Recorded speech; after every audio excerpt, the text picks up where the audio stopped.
Shane, there was no warning. We're live here. The Chucky thing's not worked. We're live. We're in. The Chucky thing's gone.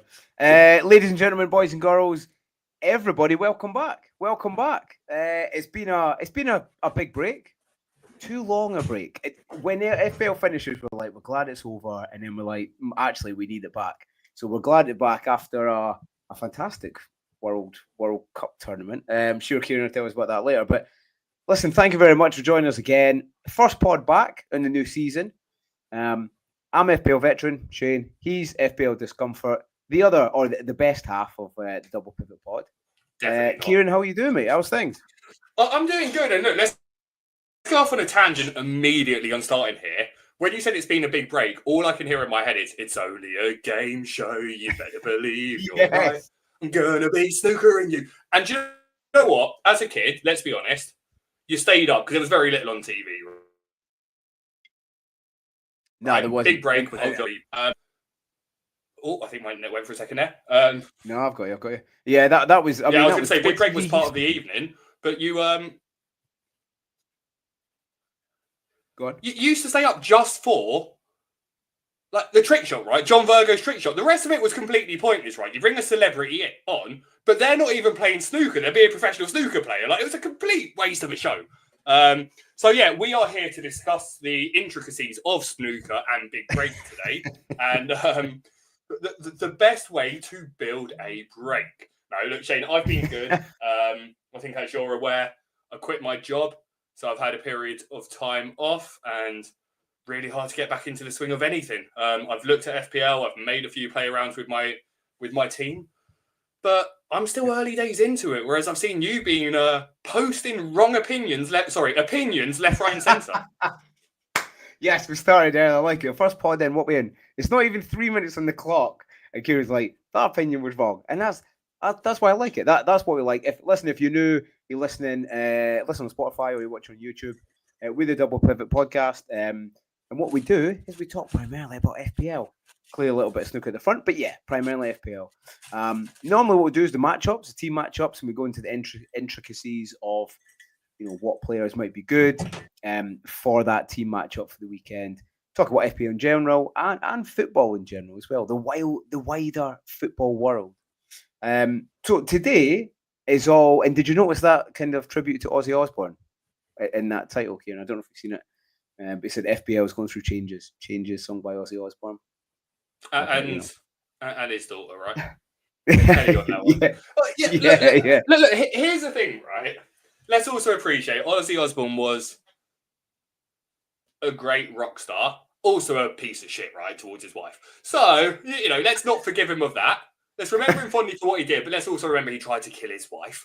And the same with Hulk Hogan. Let's remember that Hulk Hogan wasn't that good a guy. Terrible actor. Good wrestler. Well, I don't know. Have you ever seen Mr. Nanny? Yeah. If you've not seen Mr. Nanny and you're listening to this, go and see Mr. Nanny. And if you don't like it, well, in fact, I tell you that, but you will like it. You will like it. And if not, I will speak to you and then you'll definitely like it. But listen, what we're going to do is we're going to outline what we're going to do today. A nice and chilled one today, Kieran. Nice and chilled.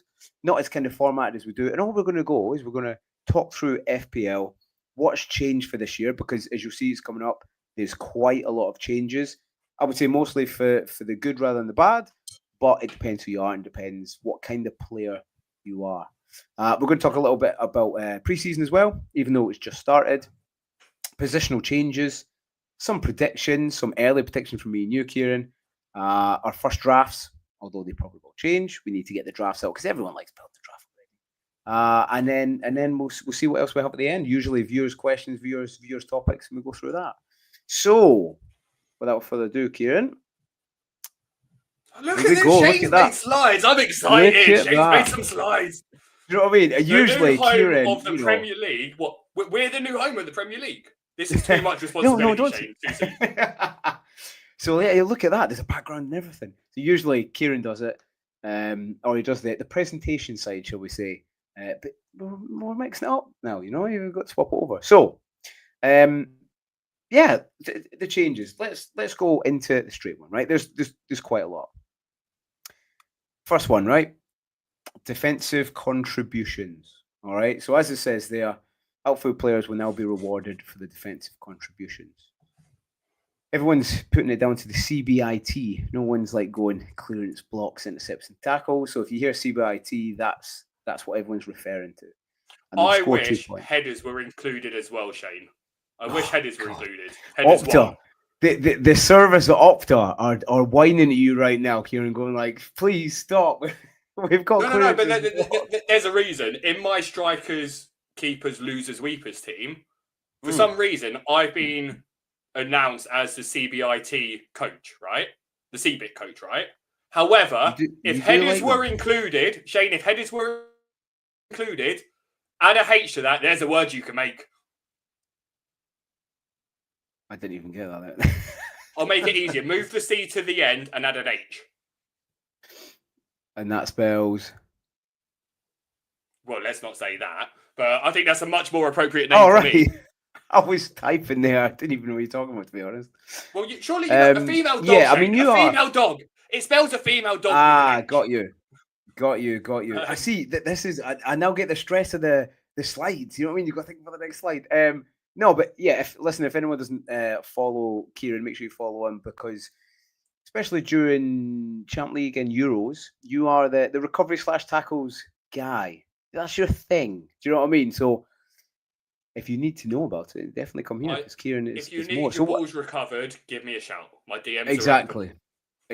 And he's got 2 hands, and that's the main thing. So yeah, I mean, basically, if you read it and go into it, the majority of people already know. But if you're not and you're looking at it now, it's basically trying to bring defensive midfielders, especially, into the game a little bit more. Now, listen, it's capped to 2 points.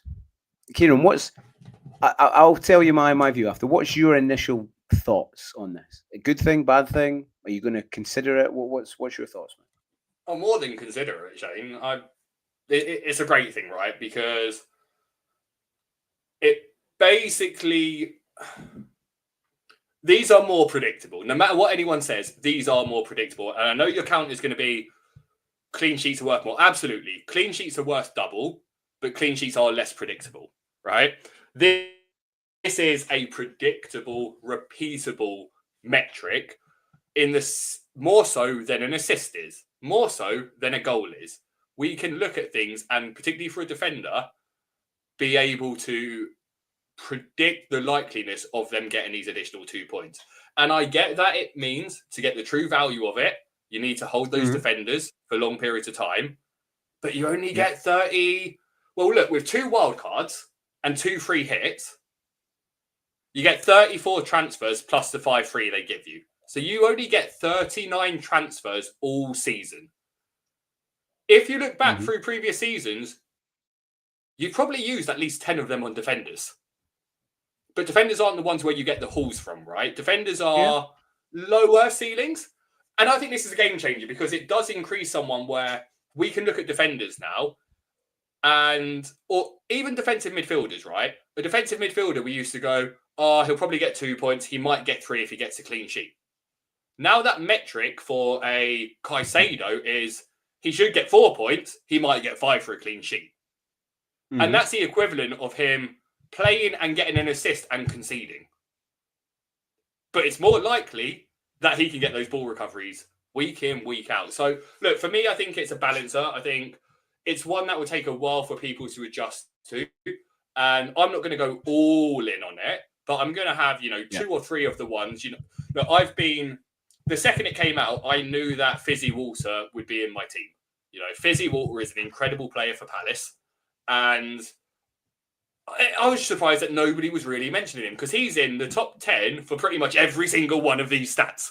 And he plays for a team that are going to be battling in pretty much every one of their games.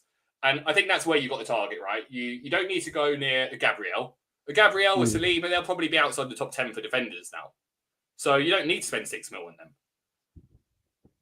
Instead, you can pay your 5 mil, your 5.5s. So yeah, look, for me, it's a new metric. It gives different players more consideration. I was looking back at some of my tweets earlier at the start of last year, and last year I was raving about certain 5 million midfielders. One of them was, at the time, Elliot Anderson, who I just knew was going to be fantastic. He was great at Newcastle. He was always going to be a great addition over at Forest.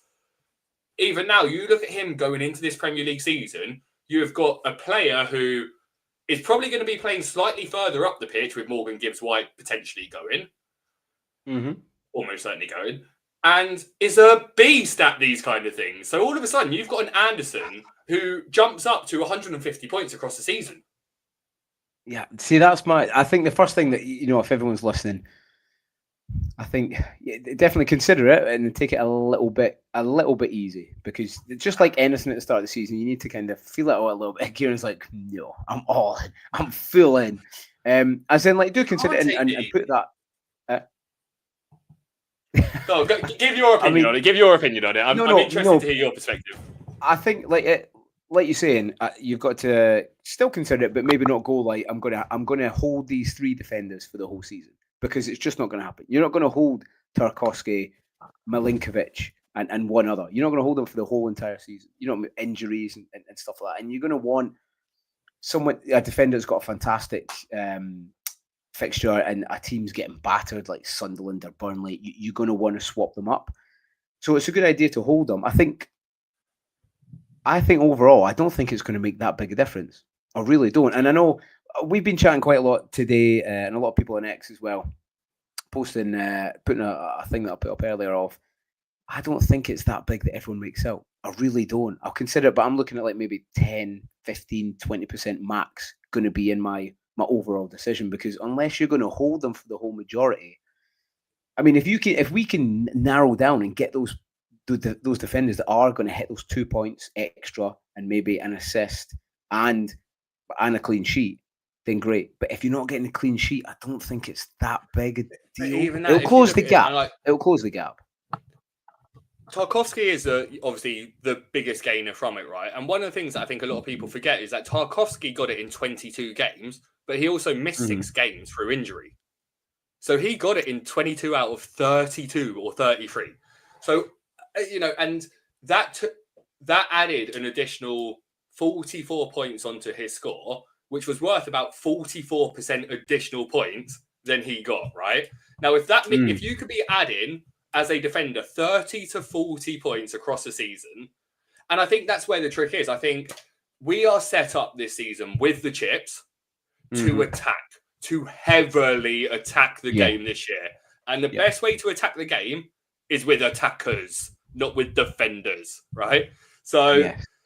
And don't get me wrong, there are going to be certain players who I will want. I've been toying with Ait Nouri because he's got Wolves first, right? And I think someone like Ait Nouri will be so far forward that he's still going to be a great option.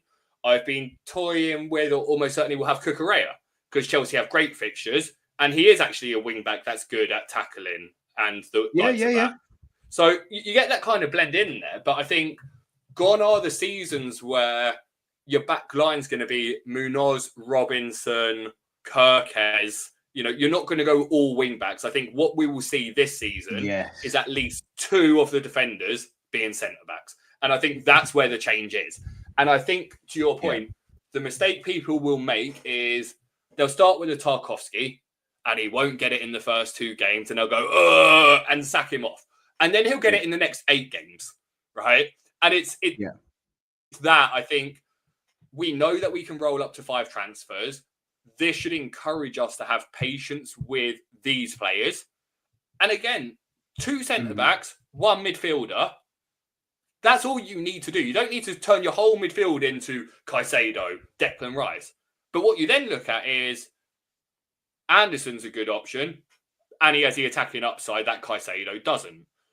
Declan Rice, actually not as good an option as people think he is. He's decent, but he gets buckets of ball recoveries in tough games. So it's one of those where he'll lose the clean sheet point, but he'll gain that. So less so on him. But then someone like Bruno Fernandes does go through the roof, right? Because he has attacking threat and he ticks the boxes from the defensive. So I think the elements will be you'll want a budget enabler in an Anderson, in a Caicedo, etc. that has that ball recovery option. You'll want a couple of centre-backs that are strong for their interceptions and their tackles. And, well, particularly clearances, right? Clearances are the biggest thing. Like, I think over 50% of defenders' points come from clearances. So you want to, when you actually look at the ones that would have hit the metric, they're getting 5 or 6 clearances a game. And for midfielders, it's heavily dominated by ball recoveries. So you'll want a midfielder that's doing 7 or 8 ball recoveries, the centre back that's doing 5 or 6 clearances, and then you just blend it together, right? And then you can have fun with the rest of your team and still attack. So I think that's where the difference is, that you won't select all wing backs and that you will have more patience. And the people who don't have patience with their defenders are the ones that will suffer from it. Yeah, I think, no, you're right. You're right in what you're saying. I think the 2 key things for me, right? And I think Colin put it in there. Attacking, you said it as well. Attacking's always king. That's what we play the game for. Attacking, that's what wins you. Not that I've won FPL, but that's what wins you FPL. You have to attack it. And like you're saying, with the chips and everything lined up this season, you've got to attack it. You can't wait too long because then you have too many chips to use, and you'll try and use it and you'll fret them away. The issue for me though is to line all these different metrics up for me in a row. So like Van Dijk, right? He'll be pretty good. But in a lot of games, Liverpool are going to control the game. He's not going to have many clearances. He's still got a goal threat, he's still a unit. You still get the clean sheets, but to line that up, because they're going to dominate a lot of games. So I think you have to line too much up. And for me, I think it's probably a little bit too much of overthinking. Let's use him as that example, Shane, because I think he's a very good example, right? He actually, to your point, he does have the ability to hit it, but it will be in tougher games, right? So that means if you buy Van Dijk, you're probably going to get a clean sheet in the easy games. And in the tougher games where he concedes, you're still going to get an additional 2 points. Surely that's good, right? Surely that's good. That instead of losing 4 points, you're losing 2. I mean, it's always good to lose less points, mate. I'm a big fan of that. But I think like the Van Dijks, the bigger players, maybe the Cucurella, the James, that kind of thing, yeah. But for the lower down players, like you're saying, the Tarkowski and stuff, I just don't. And I suppose it depends how you think the team's going to do, how Everton's going to do this season, or whatever player you're thinking. I think someone like Milinkovic, who I think they'll be half decent, Nottingham Forest, he got quite a few goals last season. He gets a lot of clearances. I think he's one to hold. And I think what I'm going to do, I'm not going to jump into the water that, but I am going to go and I'm going to commit to selecting one player. It could be Milinkovic. He's my pick probably just now, and I'm going to keep him for the whole season. And I'm just going to see how that plays out. And I think that's the way to look at it, right? Where keepers are probably the biggest similarity I can give to these CBIT defenders, right? The mistake people make with their goalkeeper is they bring in 2 4.5 goalkeepers and they rotate them between the fixtures and they miss the hauls, right? Instead of just holding that same keeper the whole season, they go, I'm getting rid of him. And then they're like, oh no, he's now getting... And that's the lesson that I think we all started to learn over the period, where you might make a goalkeeper change during wildcard or an injury now, right? I think that's what you need to be doing with at least one of your centre-backs. They are the set and forget player. Regardless of fixtures, they are one of your 3 defenders, no matter what, because the hauls are going to come in the games you think you should bench them. And that's why, and do you know what? Maybe more than ever now is goal-scoring centre-backs, because they could, you know what I mean? If especially if they got 2 or 3 in a row, and say Van Dijk bangs a goal in twice in a row or something, it'd be on huge points. Or even the lower down, like Tarkowski, not that he scores many goals and stuff, but we can find those little gems, those unicorns, I'm going to call them, little recovery unicorns. I think that'll be good. But it's a good, it has closed the gap, and it's at least brought defensive players into conversation, which give FPL Towers the due. We've been asking that for ages. So well done to them. That's defensive contributions. Another thing they brought in, this is probably one of the least favourite one for many, is the extra transfers for the AFCON. So you can navigate, obviously, all the players that go away for the tournament. You can take them out, and you get 5 fixtures. You get 5 transfers. So essentially, it's a mini wildcard, isn't it? Around that time, as long as you kind of edge it up and do your strategy, it's a mini wildcard. So at first, I was a bit like, it's a bit like 5 free transfers, and I think everyone very reactive, like, oh, this game's getting too easy, blah blah blah. And now, actually thinking of it now, I'm like, you still got to plan, and if it's a mini wildcard, you still have to plan for using that mini wildcard. So we're all reactionary. I'm probably one of the worst for it as well, but again, in hindsight, FPL Towers have done well, man. What's your thoughts? Sorry, my lights have started doing a disco, so let me just stop them from doing this. I like it and we've only got like 6 people watching, so I can say why I like it. I like it because my plan is to wildcard in game week 12, which is when there's exclusive. Without going into the fixture swings too much, if you just look at the fixtures game week 12, you'll see what that swing is. And then I'll hopefully have a couple of transfers, right? I will then roll them until game week 15, where I will make 5 changes. And then I will use my AFCON transfers to build my bench boost team for game week 19, when City have great fixture, Liverpool have great fixture, Newcastle have great fixtures, and you can afford everyone because Salah's at AFCON. So I like this great show. Because I can use a wild card and, if I need to, 10 transfers to build a bench boost team without Salah and still have transfers to bring him back. So yeah, look, I've been drafting a couple of those. All I've done so far is my game week 1 team and my game week 19 team. That's all I've created. So I like this for that purpose. I also like it because the casuals at your workplace that are playing this, your mates, dad, the people, your sons, friends, dad, all of those that play FPL and then, oh, mate, I forgot about my team. Oh, nightmare, innit, right? Well, they're going to hit this period and they're going to have already rolled 5 transfers because they haven't logged in. So they gain nothing. The people who gain are the ones that are actively engaged week in, week out, who are getting that top up. So, yes, I think this drives retention, less so for AFCON, but more so the fact that this is during the Christmas period, right? So I think that's when we lose a lot of people. So it will drive that. But the reality is those people that were disconnected around game week 16 probably hadn't logged in since game week 11 and already had 5 transfers.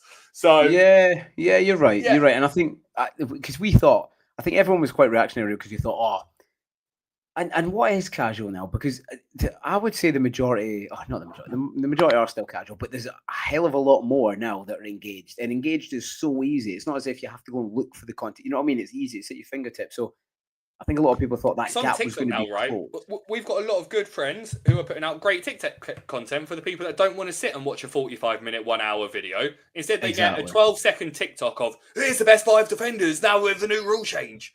Right? Or here's the 3 sleeper picks. Right? Look out for Kieran's first ones on TikTok. You've got to do that. Look out for the first 3. Mate, I don't have the ability. Mate, it's why we go live, right? Because we don't have the ability. Hi guys, welcome to event. It's not me. It's not me. I hate doing that. I respect everyone who can do it, but like, when I do it, I'm like, ugh. It's definitely a different generation. It's quite foreign to especially our generation, but. Yeah, I think the gap actually, instead of getting closer, I think it'll get wider because you've got so many opportunities, you've got so many chips to use, you've got so many more points now to maximize. I think the gap might actually be bigger now between certain sets of players. Cool. So yeah, overall, again, I think it was a good one. Tweaks to the bonus point system. So what you need to do is log on to it. I think most people have probably seen it, but you need to log on and there is slight changes in the bonus point system. If you don't want to kind of look at it and you just get the feel, the first few game weeks, you'll get the feel of bonus points. As you go through each week, 2, 3, say someone's had a good game, but they're a little bit low on bonus points, you'll realise that. What's your biggest kind of change?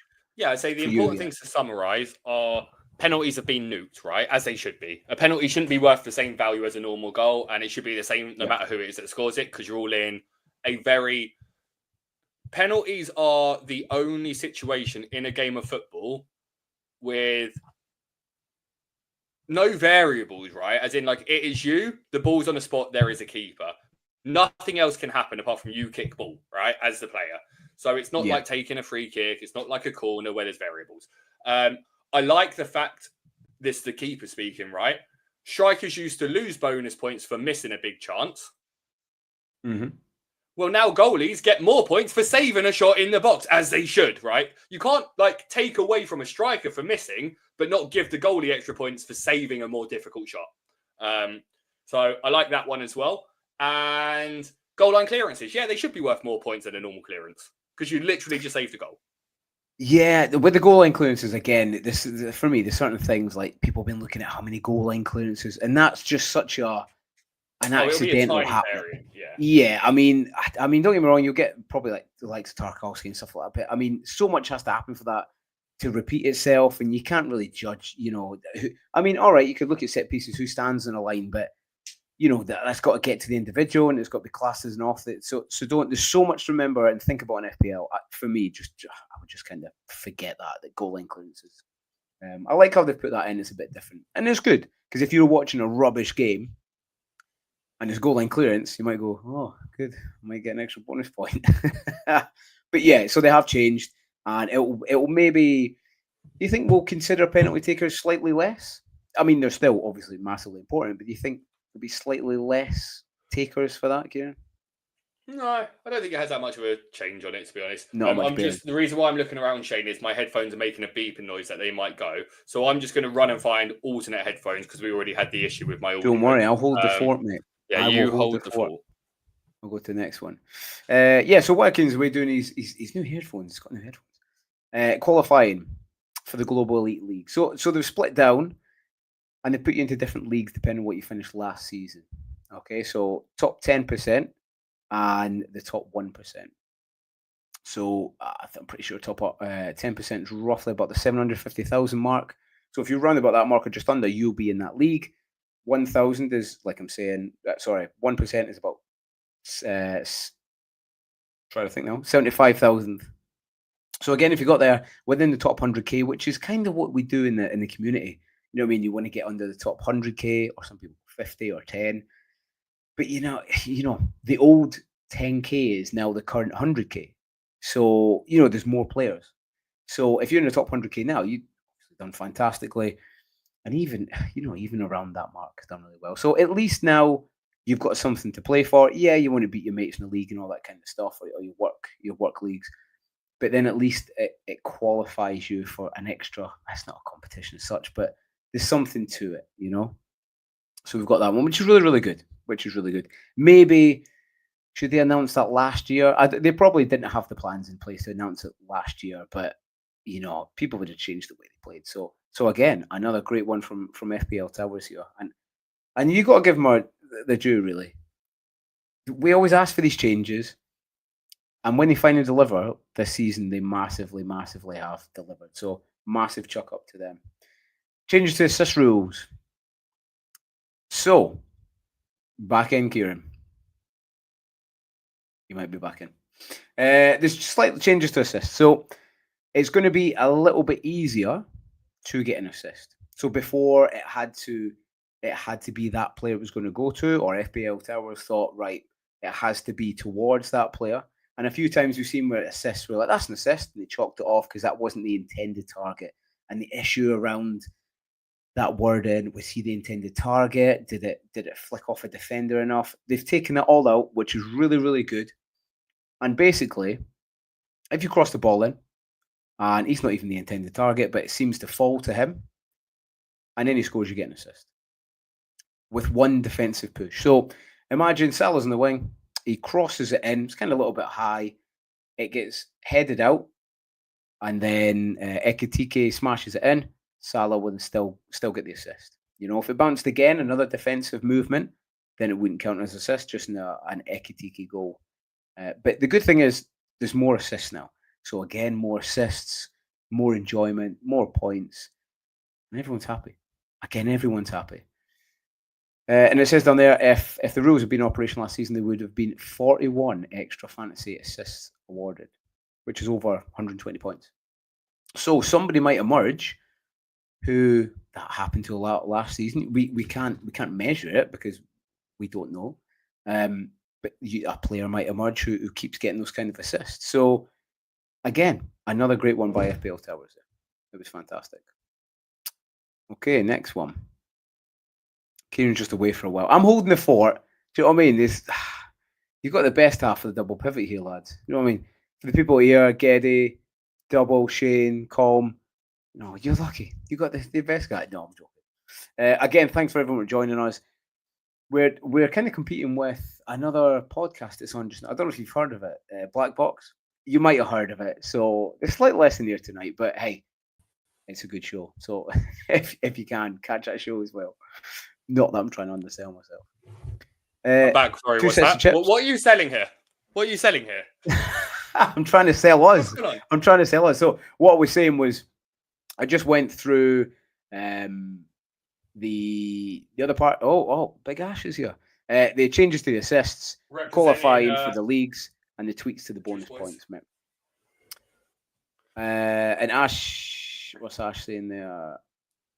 Palmer and Fernandez from Saints would have benefited from 2 additional assists last season. That's the most of any player. Dropping stats, boy. Yes, Ash. Yes, good to see you, mate. I don't know if I did that right. I don't know if that was enough wise. No, I don't. I think it was slightly less. Ash, good to see you, mate. Ash was looking trim in a picture the other day. Do you know what I mean? He was getting a lot of compliments for people. So, oh mate, Ash was looking great at the Nick v Ash match. Like, guy's been working on it. Guy, you know what I mean? Guy's been putting in the shift, man. Again, hey, if you don't listen to FPL Juice and you listen on Spotify and anything like that, get over there. Make sure you get on that pod and listen to them. Fantastic. If you don't listen to FPL Juice and you listen to us, then you are an idiot, basically. They offer genuine banter and some FPL advice. We offer some banter and ungenuine FPL advice. We have good advice now and again. We do. I don't follow my own advice ever. I kind of you don't. And this season you have to because it's more attacking. Talking of attacking, yeah. Go on. What do I do, Shane? By the way, I can't. You talk a player up, and then you talk yourself out of it. My old email address, I wasn't thinking when you sent me the message going FPL's live, I just logged in and hit sign in with Gmail, right? And it signed in with an account that's never been on there before. So is this a clean slate moment? Do I have no rank history and I just go for it? Or do I go back and try and drag up the old email address? Ooh, that's what you've got to think about, isn't it? I'd lose out on that top 10k finish, won't I? Oh, maybe I want to keep my top 10k finish, which I've never had. Like Ash saying there, but Giddy Com cracking him up on Tuesday night, top banner. That's the thing. We just have banner in here. That's what I have, banner. And we do give some good advice. You've got to give it to. Maybe not as much as Black Box. And that's what we're saying when you're away. I said there's slight lesson here tonight because there's a smaller, there's a small podcast called Black Box. If you've not listened to it, make sure you listen to it. It's really good. But yeah, so we covered also, Shane, just a quick one. You've just given yourself and us credit for cracking Ash up. That's not what he said there. He said Geddy and Colm cracked him up. We didn't, right? So you've just taken a compliment there that wasn't there. I love that about you. You can say something and Shane will go, thank you, I am. Thank you. I'll take the 10%. I'll just take the 10. I'll be fair. I'll just take the 10%. Oh yeah, the top 10k finish from Ash. Although he did use his brother's account for the second year. No, right. There was a moment where I was watching. It was the first FPL Juice episode of the season, and I can't remember what the argument was that Ash was having, but it made me just completely back that he's had this top 10k now. Oh, it was about whether or not if your missus, it was the agony aunt piece, right? Where they were saying, your missus says you shouldn't keep secrets from me, but if you know that they kept a couple of secrets from you, do you call them out on it? And Ash's answer on that made me go, he 100% has a top 10k finish. Because he's like, what's the point in lying? You just need to be genuine and upfront. I don't get why people just lie in general. And I now fully believe either that he's the greatest liar ever with that whole pitch, or he had a top 10k finish, mate. So I'm fully on Team Ash now. Team Ash, mate. Yeah. So, and the last one we didn't. Always about you. Don't you put that hex on me, Ash? I can't compete with Ash. You know what I mean? His banter's too good. You know what I mean? His intros are too good. His outros are good, mate. He's just all over it, mate. Yeah, the only one we didn't cover the difference for FPL was the 2 sets of chips. I like it, mate. More points on offer. You still need, and again, people thought, oh, it's going to be a lot easier. But again, you still need a good strategy to maximize your points. Yeah. What, do you like it? I'm pretty sure you like it, Kieran, right? Yeah, I am a boom or bust player at FPL, right? I swing and take the shots, and this we've seen that last season. Yeah. But this helps me get out of those awkward situations, right? Where I can continue to play my game and have these in my pocket, because It's only like 5 normal game weeks now or something, right? With these chips and these transfers and these wild cards and these AFCONs and these malarkey. Yeah, I think overall good. I was just saying there when you were away, Kieran, that I think we asked for all these changes and we got them, and actually, I don't really see anything that they've done wrong.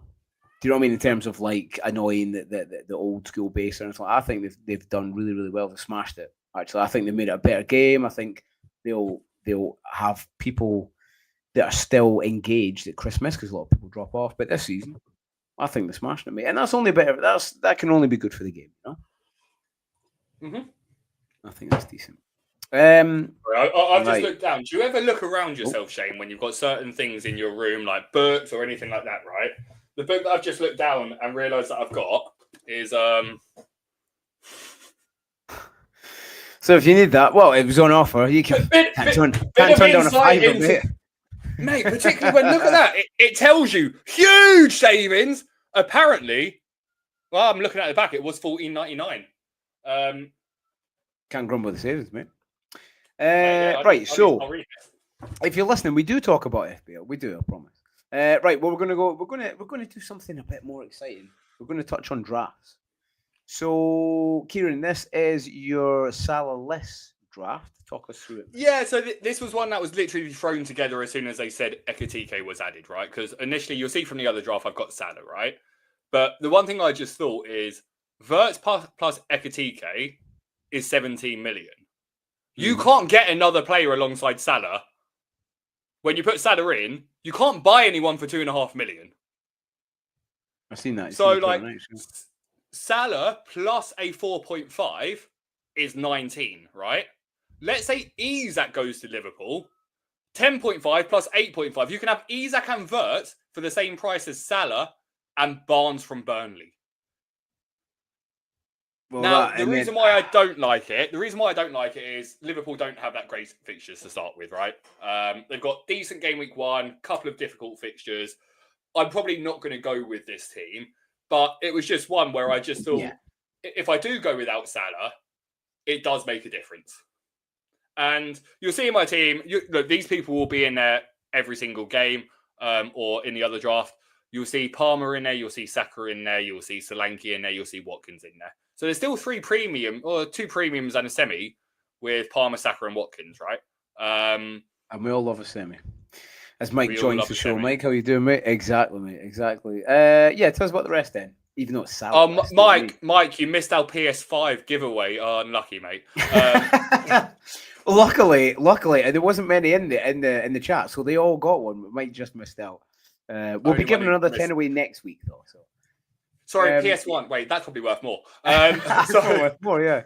Talk to me about the rest, especially the defenders. The three starting defenders are the 3 starting defenders, right? De Kuyper, absolutely love. Have him in for the first 2 game weeks. Set him around game week 4. Bring in someone else. Bring him back around game week 7, right? So I will use a transfer on him because he's a wing back. Kukurea and Tarko are going to stay longer term. Fizzy Walt is on the bench for when his fixtures come in.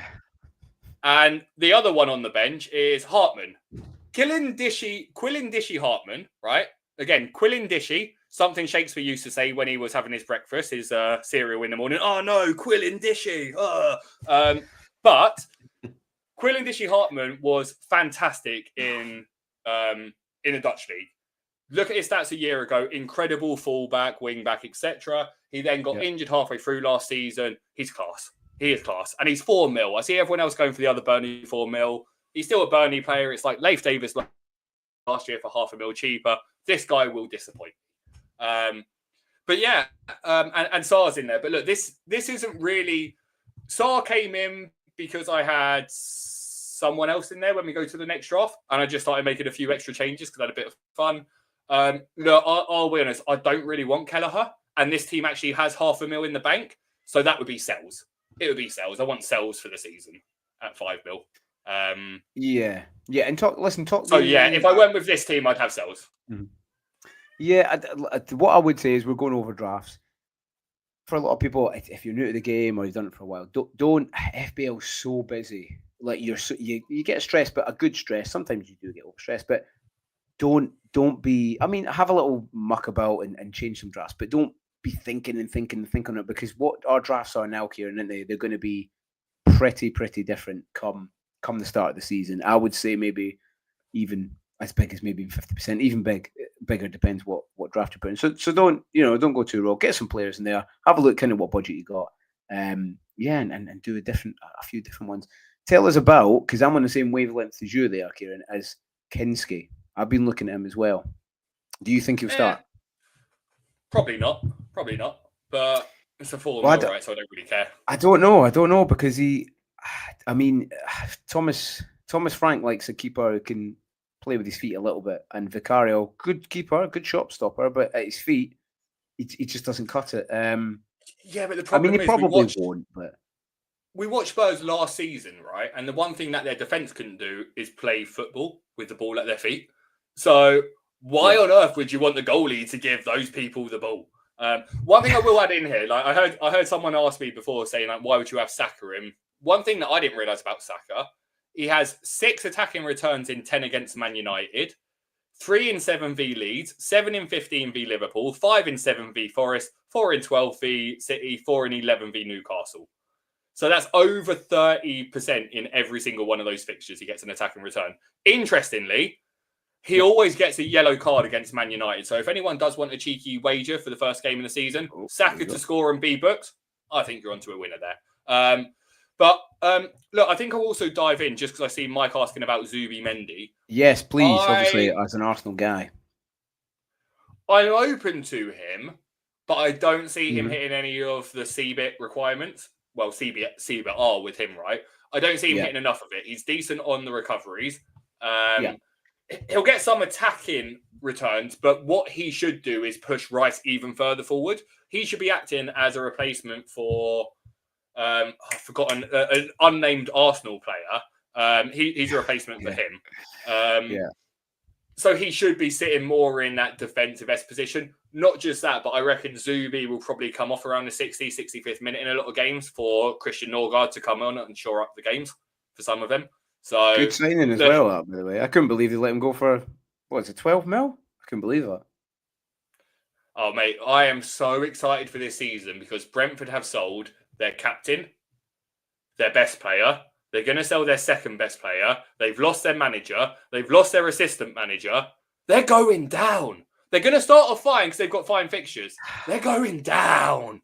I mean, we'll come on to that in a minute, kind of early fixtures before we do our big predictions video, but I don't think it's as bad as everyone thinks. It depends. I mean, it does depend on the manager. He might be an absolute bomb site, but they're pretty well drilled, and they had a few injuries last season that they're back now, especially defenders that they're back. So, yeah, I'm not sure. Ash is saying, is Ekitike nailed? No, that was Jesus. Do you think he is? I kind of think he is. Do you know? Well, it depends. If they sign Isak, then he's not, right? Oh, yeah, of course. Yeah. I think he also isn't, right? Because I can see, well, again, it depends on who Liverpool sell. So if they sell Luis Diaz, he should be good for minutes. And he was a player that I wanted Arsenal to go for because he is very similar to Isak, but very raw. Very, very raw. He took over more responsibility in the latter part of last season. I think he came from the same place Marmoush did, right? If I'm not mistaken. No, that was Shirky. No, wait. What's that? The team? Yeah. Yeah, he was on. Was he on loan or did they sign him from PSG? I think he was on loan originally. No, but I'm. Who? Ekitike? He was at PSG, wasn't he? In his early time.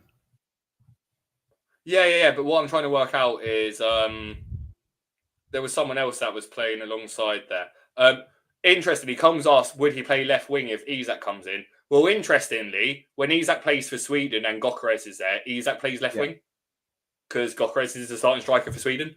But then, what if Diaz goes? But then you've got what's his name, Gakpo. He plays a lot on the left. So I don't know. I think I can't see Isaac playing. Yeah. So Marmoush came from Frankfurt, didn't he? Yeah. Yeah. So Mike's just clarified it there. That Ekitike played at Frankfurt with Marmoush. So yeah, same place. Marmoush was a slightly better player, right, at Frankfurt. But Ekatike is still class, and he's so he's 23, right? It's a perfect age for a centre forward to have that confidence and start just being into a good system. And Slot's good, so I think he'll be good. I think he'll be more nailed than Darwin was, let's say, for the time being. Yeah, I think he will. And more. We'll look at preseason. I love Kieran. You know what I'm like, and everyone who watches the show. I love preseason, maybe even more than FPL. So there'll be a lot of content on here on preseason. So definitely listen to that. It's good that you put that up because wait for my draft after this. Colm, me and Colm, and usually Geddy as well. We're one in the same. I've got some big thoughts about. I've skipped over to yours because we don't. In fact, it's really quick. You just say, look, the only difference is in this one. The only difference in this is that it's Salah and Barnes instead of Ekatike and Vert. And I've got Maatsen for game week 3 onwards, and I've got Rudolph as my midfielder instead. Because I think Rudolph will do well. Right. I'd probably go Rodri over Rudolph if I could. But yeah, look, they're similar. It's just going, what can you do with the Salah money, right? Let's move over to yours because this is completely different. So take it away. I thought you were going to say another one. So listen, if you're on the podcast and listening, again, these are the other drafts. But I've got Keller and goal. Then I've got Virgil van Dijk, Porro, Collins, Colwell. Yeah, I've got the cap on Madison, but it always there on there. Colwell. Then I've got Wirtz, Salah, Saka, and Madison. And then I've got Yao Pedro, Watkins, and on the bench I've got Vice, Obi at United, Twanzebe, and Irving. I've got to find the Scottish player, and that's why Irving's in there. I will never not have a Scottish player. Unfortunately, I had McTominay for seasons, and now he's gone. So the next up and coming is Irving. And actually, I was speaking to FPL fella. He's got a little bit more chance of playing a little bit. I know he's a younger lad and he's coming up, but especially after they've lost some big players, he should get more game time because I can't see them going to buy it. Shane, what's that saying? Shane go for the DC points. Actually, after everything you've said. No, you haven't. Mate, you've got 3 centre backs in there. Oh yeah, I know. We're only playing around just now. Watch this. We don't finish draft, but yeah, I think for me, like I was saying, Ash, before you came, yes, Ash with the one-liners are madders like it. Listen, we'll start at the back. So Keller, again, I don't think Brentford will have that bad a start. The other keeper, Vice, interestingly enough, I think Burnley are going to lose his keeper. What's his name? It's just escaped me. Burnley keeper is Kieran. Who's the Burnley keeper? Oh, sorry, I wasn't listening. I was making a pun in my head about Vice's name and going, "Oh, Shane, you should add Vice." Hey, doing this season. Sorry, Burnley's keeper is Trafford, right? Trafford. Sorry, Trafford. Yeah. So I think he was going to go to Newcastle and City. I don't know if they've got like the first refusal or the first option, but apparently they are exploring buying him. Edison's been linked with a move to Turkey, so I'm not sure. But that Vice, he came from Bundesliga 2. He's a decent keeper. The other keepers at Burnley, one's really old and one's really young. So if Trafford leaves, he'll play. Shane, I'm going to ask you a question here, right? Because you've said he's come from Bundesliga 2, right? How many teams play in Bundesliga? 24? That is a mental guess. It's 18, it's right? 20. Was it 18? I thought it was 20. Right. Now, how many of those 18 teams do you reckon you could name? What, in the Bundesliga? Yeah. 13, 14 maybe? No chance. Not a chance. No, you couldn't, right? Tune in next week to Shane will be guessing Bundesliga teams. but there's not a chance. I wouldn't even Mate, I wouldn't back you to name 14 Premier League teams on certain days, let alone. But no, my point more is, right, out of those Bundesliga teams, those 14 that you know, how many of them would you say are good football teams? I mean, I don't extensively watch the league, but I don't know, 6 or 7, 8 maybe. Cool, 6 or 7. So you're saying there's another 6 that you know of that aren't very good that are in League 1. Yet a goalkeeper from League 2 is going to do well. Ash's Rachel Weiss in goal. No, but I think if you look at if you look at who else is at Burnley just now, unless they buy another keeper, which I very much doubt it, One's extremely old, doesn't have much playing time. I think he's about 37. The other one is 17. So by logic, I think he's 22, 23. He'll end up playing because I imagine the move will probably go through late and Vice will end up playing. But again, he's a cheap goalkeeper anyway. So if he doesn't play, then it's not a big deal. You never know, he might emerge as the keeper. If he does, definitely want to watch. The back line, I mean, I don't really like playing a 4-4-2, but again, it's just set up for now. So Virgil, Porro, Collins, and Colwell. Beast. Mate, as a back line, Ash is locked in. I'm locked for game week 1. As a back line, though, honestly, that's a naughty back line, isn't it? That's a great back line. And the two on the right, Collins and Colwell, I think they're getting ignored. Everyone's going on about these 2 extra points. Both of them will massively pick those points up. Massively. If they get some clean sheets in there, just have a good start, people will be jumping on Colwell or Collins. Yeah, but Shane, I want to take you back to about 30 minutes ago where you said, like, you're not going to hold on to goalkeepers for like... dear. I don't... no, like defenders. I don't like Porro as an option. But fair I don't like the cut of his jib. But like... Basically, just so we can understand then, so like every penny is invested in your 11 here, right? Because your bench is, well, none of them probably play, right? No, yeah, I mean, Obi might turn into one if they don't, get an option. Twanzebe, I think he'd play at Burnley. Irvin, again, he's a bit one to watch, but yeah, they've signed Hartman. Twanzebe's not playing. Well, he might, but yeah, but like then the point. So here's a question for you. You know, last season, João Pedro was 6.5 million and had penalties. Mm-hmm. Right? I don't remember you owning him. Yet now he's 7.5 million and it is a minutes risk. You've got him in your team. And he's not, he probably won't even play striker, right? He might be the 10. Yeah, again, everything, like I said, it'll probably change. They're kind of just placeholders just now. I mean, Pedro, I still think João Pedro will do well. I think he'll still do well, but that backline's naughty. That backline is not. If you started with a backline like that, I wouldn't keep them. You know what I mean? I'd maybe keep Collins if Brentford turn out well for the whole season. But someone like Colwell, so I think I would double Brentford defense, double Brentford defense for the whole season. No. Obviously, I mean, if I did, I wouldn't double up on Brentford. I'd take Keller out and then get another keeper. But the Collins one, he got quite a few goals last year and a few assists. He'll get the defensive contributions as well. If he can keep some clean sheets, he'll be a steal. And I think Colwell as well. People are underrating him. I think he'll do well. Into midfield anyway is Wirtz and Salah. I don't think I can't not have them both. At 8.5 for Wirtz, that price is unbelievable. And Salah. And I think we're having Wirtz in the team. It'll take a little bit of pressure off Salah. He'll be a bit more free as well. And yeah, he can run rain. Saka, yeah, like you're saying, listen to Saka. He rips it up. I can't not have him. The one that everyone's like, why have you got him in? Like Ash saying you're madders. I think it was Comet who thought about it. I think Thomas Frank might make Maddison the big dog again, mate. I genuinely do.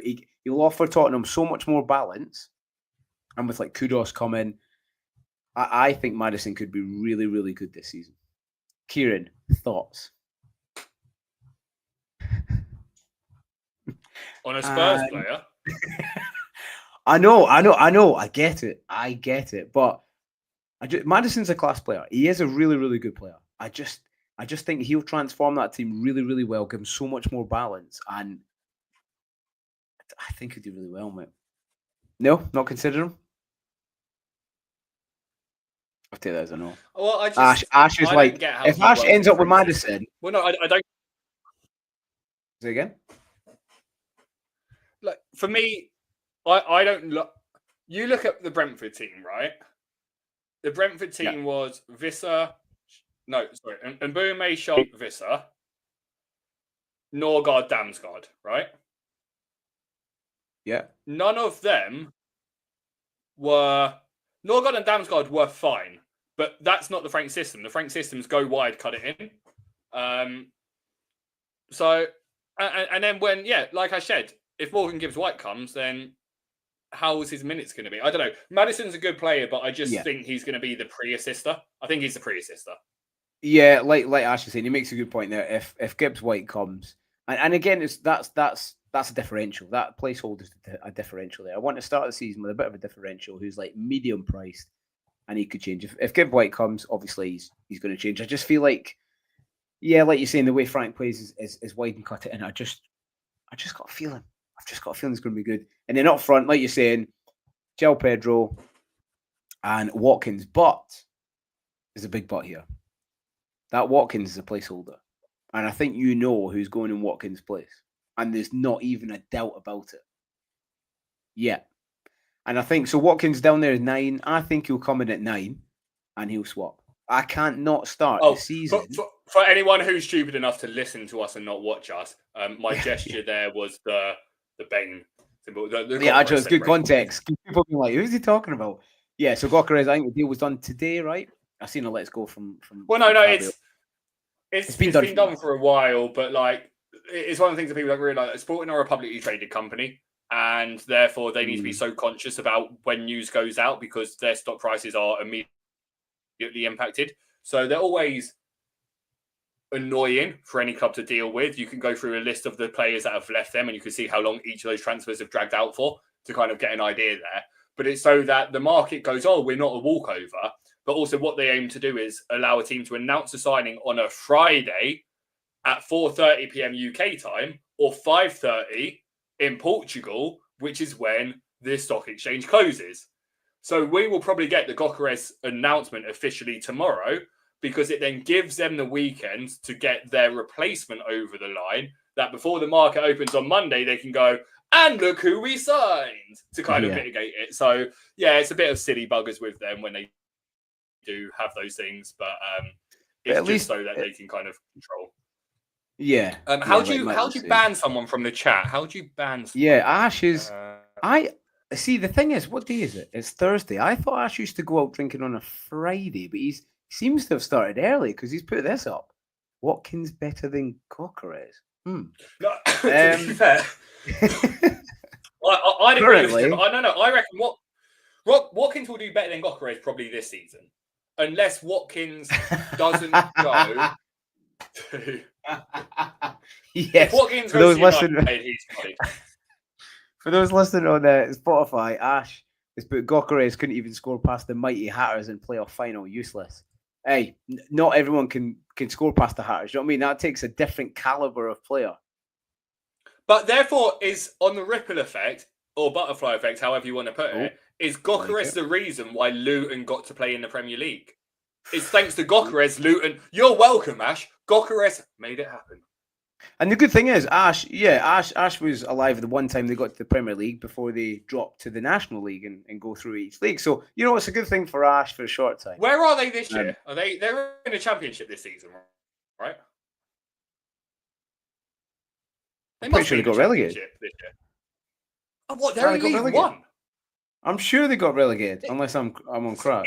It's weird that League One is the third league, right? It just doesn't make sense. In England, League One is the third division. Yeah, they did. Yeah, I was just double checking. Sorry, Ash, mate. Hey, if you can stay in League One, it's good. I don't know why I'm saying that. I support Dunfermline, mate. So that's probably a big step up on Dunfermline's football. But I like this that I put on, and you're probably going to hear it a lot. No one cared who I was before I put on the mask. Have you seen that video? Very, very. Do you know what? Right. So in America. There's in America they get lots of people to do the Le'Veon Bell, right? You palm it and then it like does a cut take, right? Because he just goes up to the camera and goes bang, right? I reckon you're going to see so many people getting their girlfriends to go like, and then it just cuts into like a Gokerez clip at the end of it. Either that or the Coldplay incident. You know what I mean? Either one. It's one or the other one. Yeah, I think Mike. Did you see Ash and Nick do that yesterday? Yeah, I see it. Yeah. I was tempted to do it with Chucky today. Arteta said, "Oh God, he's brought the doll out."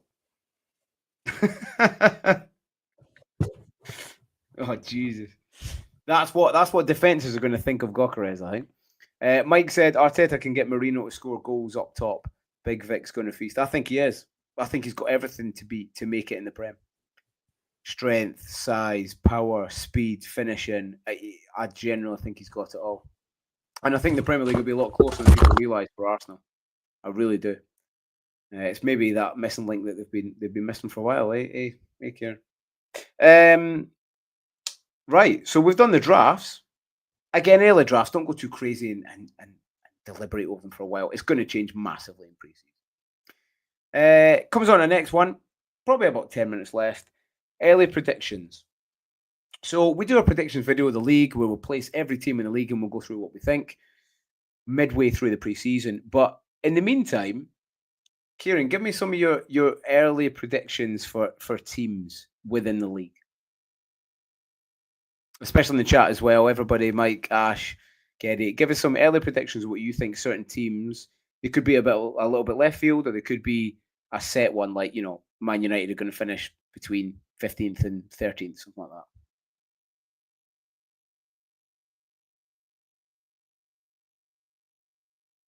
I can't hear Kieran.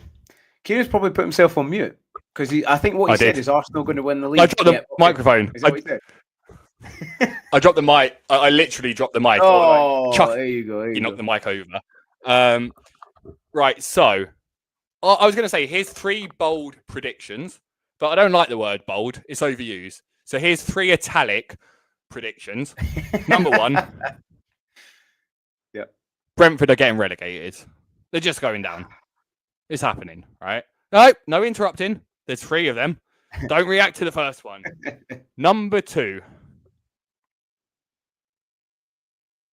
Manchester United will finish in the top 6. No, I'm going to correct myself.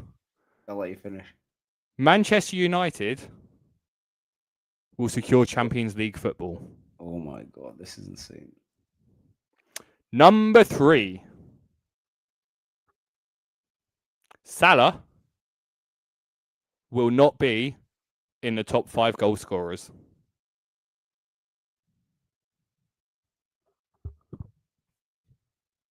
And Kieran Sonny's mic'd off for the rest of the show. He started off all right with Brentford. I get the Brentford one. I think people are jumping on the bandwagon a little bit too much. The biggest thing for me is the manager. He's a set piece coach who's now been stepped up to the manager. Listen, he might do well, he might not. We'll have to see. But they're quite well drilled, Brentford. I don't think they're. I mean, they have lost. Quick question, Shane. Did you ever at school have a day when a teacher was off, right? And they got ill in the middle of the day, so they didn't have time to call in a replacement or a substitute teacher. So the PE teacher took the class. And he was shit, right? That's what's happened at Brentford. They've lost their manager and their assistant manager, and they let the PE teacher take control. It's mental. You can't give a set-piece coach whose responsibility is one tiny component of running a football team, a component that is reliable on the ball being stationary, and you have all the time in the world to make a decision, to then go, and now do everything with the ball in play. He's not a manager. Sign a manager. Like, this is mental. Like, he doesn't have experience of managing. He hasn't worked closely with a manager. He is a set-piece coach. Now, I get that Kieran McKenna should never have gone there because Ipswich are going to win the championship and go up whilst Brentford go down. And McKenna was linked with Chelsea last season, so why the heck would he go to Brentford when Ipswich are better than Brentford? But there are other managers, Brentford. You don't have to promote the kit. Like, I also heard that the canteen woman is now the set-piece coach. The canteen woman's a set-piece coach. The gardener, the groundskeeper, the guy that does the lines, he's now doing the announcements.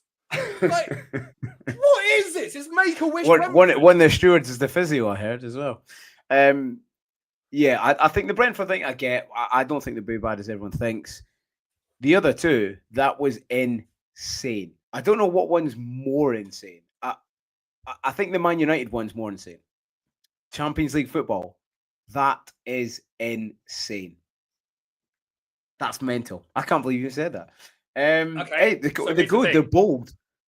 They are guaranteed. Man United are guaranteed to play less games this season then Arsenal, Chelsea, Liverpool, Newcastle, Villa, Spurs, City. Right. Guaranteed to play less games. Forest. Guaranteed to play less games. Right. Look at the squad, though. The squad is abysmal. They've got Dorgu. They've got Dorgu, who's one of the best left backs in the world. He had a poor start last season. He didn't. No, he had one bad game where he got sent off at the start. That was it. He bossed every game. You could go back. I did. It took him a while to integrate. You've then got Cunha and Mbumo, who are solid enough, playing ahead of Bruno, and so like it's for me, it's just one of those where like Amarim's made his signings. Like we've got to appreciate Amarim wasn't given a chance to sign anyone apart from Dorgu, and Dorgu was impressive. So for me, when you put in the fact that they don't have to play 2 games a week when everyone else gets tired, if they can keep themselves in and around it until Christmas, then I reckon, yeah, top 5 is definitely feasible. Hey, bold prediction, bold. The Salah one, maybe I kind of get it. Takes, especially before it's coming in, Ekitike. It'll take, I mean, top 5's maybe a bit too much. I think he will still score a lot, but I can see that one. I don't think that one's as bold, right? I don't think the Salah one is as bold because he's also going to AFCON for like 5-6 weeks. Yeah, fair one. There's someone there. So, Com says Forest finished bottom half. Yep, they had a really good season. I don't think they'll repeat it, especially being in Europe. A good one here for you. A good one here for you. Geddy said Arsenal win the league, I reckon, and Leeds to stay up. Ash also said Leeds to stay up. I said Arsenal would win the league at the start of last season because I thought City would drop off, and I thought it would take Slot longer to make his mark. Yeah, he done well. Everton top half finish. I was more confident in us winning the title last year than I am this year, is all I'm going to say. I think Liverpool clearly have a better squad than us. They clearly have better subs than us, and so does City. Like the players both those teams can bring off their bench are better than anyone we can bring off our bench. And therefore, we have the 3rd best squad in the Premier League and probably the 2nd best starting 11, in my opinion. Yeah, it makes for a good season. Ash has said Everton top half finish. I've seen quite a few people talk about that. I think they're going to have a poor season. Actually, they've not signed anybody. The squad last year was poor. He's signed a striker, right? Yeah, but again, all it is, again, from Davy Moyes. Listen, I love him. He's Scottish. I'll probably love him more than most people, but I just think he'll be a bit like Dyche Scott. He'll be a little bit found out. He only plays one way, and people, I think the league will be a lot closer. The teams at the bottom this year will be a lot closer. I think Everton are really, really going to struggle. Who else? Ange in charge of Leeds by Christmas. I like that from Mike. I like that. Along before Keith Andrews blames himself, but blames everyone but himself. Yeah. Big Ange to win a trophy. Another trophy. I don't know if he's trying to troll you, Kieran. Big Ange to win another trophy. Yes, again, I like this one though. Go back and listen to last season's pods. I said at the start of the season that Spurs would win the Europa League.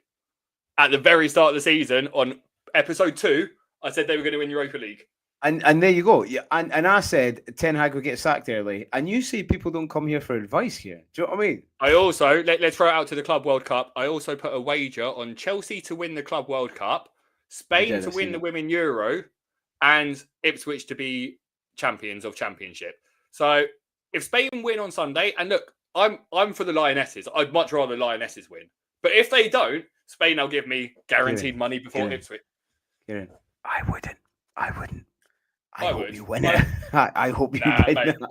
I'm Lionesses all day, every day, because the women teams, for me, are just as important in a club and a country as the men's. So that is correct, everyone. Arsenal won the Champions League! You know what? And actually, this wasn't on the agenda, but it's something that's been annoying me a little bit. Some of them are fantastic, right? See, when you miss a penalty and you're lucky and you score the rebound, which is great, puts England through, don't then do an Henri celebration and like an Ancelotti / Ronaldo calm celebration. You've just missed the penalty and you just what, a last minute penalty? The winning goal in a European semi-final, you're saying don't celebrate. No, I didn't say that. I said the celebrations and what she did, you need to be scoring a worldie or do you know what I mean? Or you need to go on a run like Isaac did. Like if you hit the penalty, you miss, then you get the rebound. Obviously, you got to celebrate. But I'm just saying, you like she crack sprinted 2 for that big rebound. celebrations out. She worked her ass off for that, right? She beat her teammate to it. Yeah, granted, but then you do an Henri celebration. I mean, come on, the goal's got to be worth the celebration. You know what I mean? Listen, as Henri's best friend, we're okay. Hey, what's everyone think of the chat? Hey, there's some good. Ash to get another top 10k. Not sure about that one, mate. Although he has been doing very well, so actually, I'll do well. Them penalties were fun the other night. Yeah, they were fun. I thought it was going to be there for quite a while. It was exciting. It was exciting actually, but yeah, it didn't go the best. And some of the run-ups, definitely debatable. What's that? Mike, Scotland sitting in that chair they have in every hotel room. Yep, that's it. How did Scotland do? Oh yeah, that's it. How did Scotland do in the Euros? Didn't do well, mate. Didn't qualify.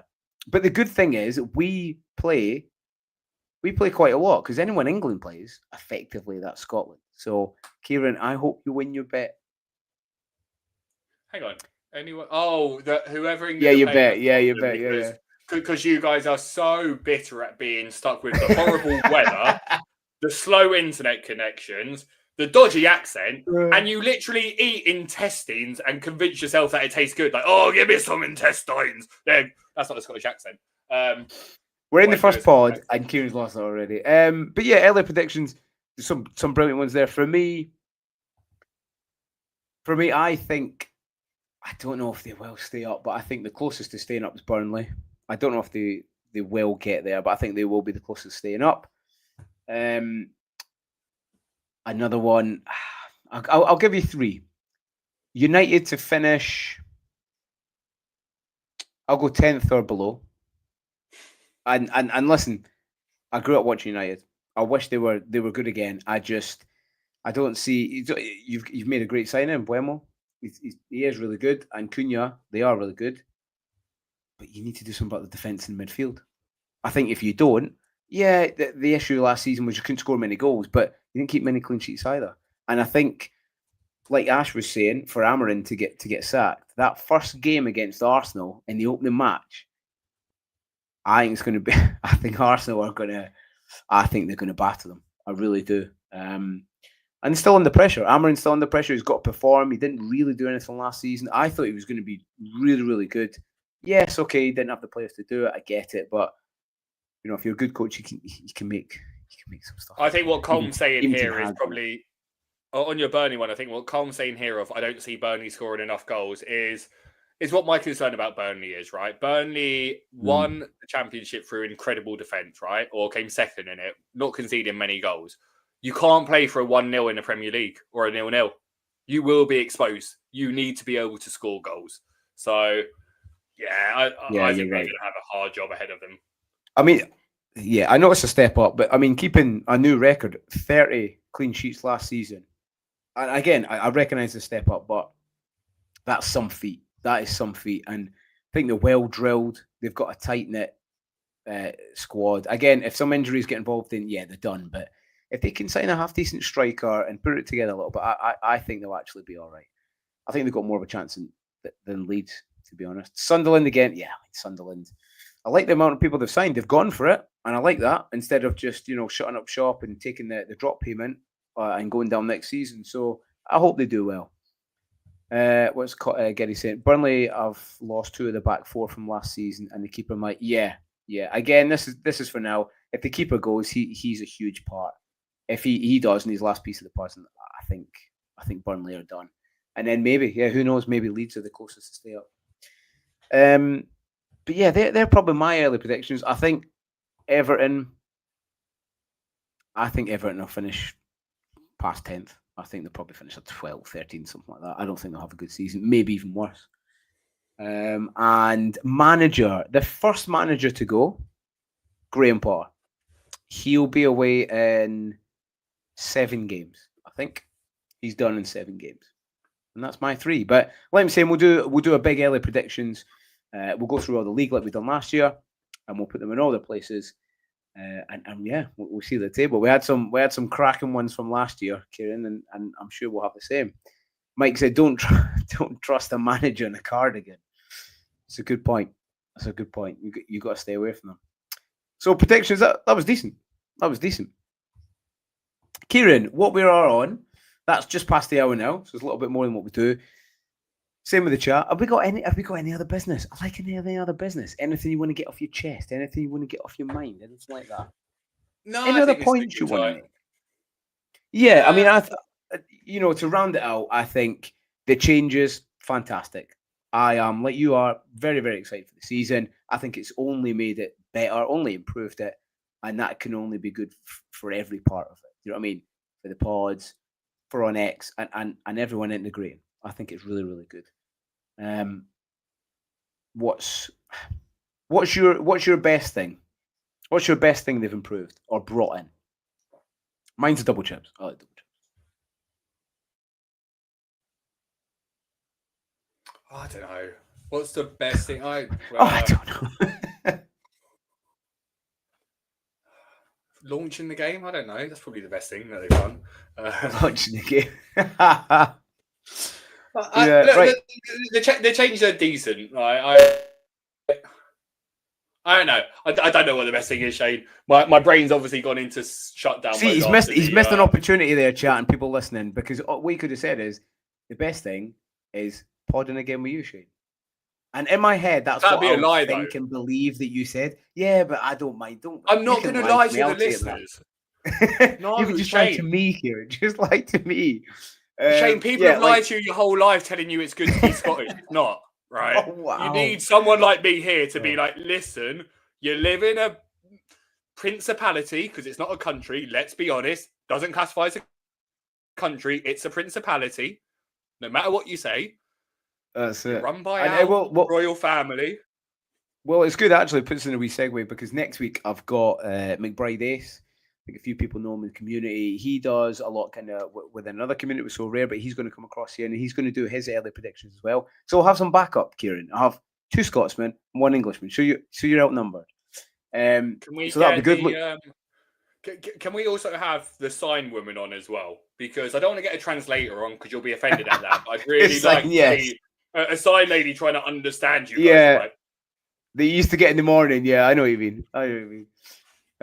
So he'll be on next week. So look forward. I'd love one of those on Juice. Actually, that's my request. FPL Juice to have a woman in the corner signing what Ash and Nick are saying, especially at the start. Yeah. So, like I'm saying, we'll have that. He'll be on the show next week. We'll do our predictions, and then apart from that, we'll be doing a lot of preseason stuff before we jump into the main game. Next one along. So if you've not joined the league yet, here's the league code here. Do join it. There will be, drum roll, there will be a cash prize for this, Kieran. There will be. Yeah. Oh, yeah, baby. Oh, there's a cash prize. However, it will be in Scottish notes. I'm not sure what the currency exchange is, but it will be in Scottish notes. And as long as that can be accepted I've got a better idea. The UK. It will be in Polish zloty, and it will be hand delivered by Matty. Yeah. So there you go. If you would like to win some Scottish pound notes and some Polish currency, then join the league. What are you waiting for? Listen, everyone that joined us tonight, thank you very much. Everyone who was in the chat. Slides? I want to know what your other slides are, Shane. What are these? Oh well, see, we're rounding off. By the way, also we're trying to change our name, not from the double pivot, but also just I don't know, just the handle on YouTube. So it's like no one's finding us on YouTube, right? And that's the problem. Like even if you type the double pivot podcast, it doesn't come up. So either we don't have any friends, which is true, or it's not a user-friendly word, which is probably true as well, or someone doesn't like Scottish people, which is also probably true. But whichever one it is, we'd love any suggestions. We were thinking maybe DBL, PVT, or something similar. So give some feedback on that. Hopefully, this podcast or show or whatever's been a bit more. I don't know. We've just had a bit helpful. Of a chat here. Definitely helpful. Yeah, definitely. There's been a lot of changes. I wouldn't say helpful, but I'd say I think it's helpful. It's fun. I've enjoyed it. If I were a listener, I probably would have enjoyed it, but I probably wouldn't be going making any changes to my FPL team off the back of it. Hey, we have some good thoughts. But yeah, again, like I put up on the screen there, for YouTube, your X, your Spotify. I like listening to some pods in the car as well. So yeah, if you listen to that as well, it'd be great. Leave us a review, all that kind of stuff. The links will be in the chat below. We can't do the DP podcast, by the way, Ash, because Dude Perfect will sue us through this ground. And yeah, thanks for joining us everyone tonight. Ash, Com, Mike, Geddy. There's a different Shane in there as well. So again, thanks very much for joining us. We're back now, and that's the main thing. We're looking forward to FPL. And Kieran, round it off for us before we finish, mate. Thank you for watching and this thing. Catch everyone later. Have a great weekend, and see you next time. Bye-bye.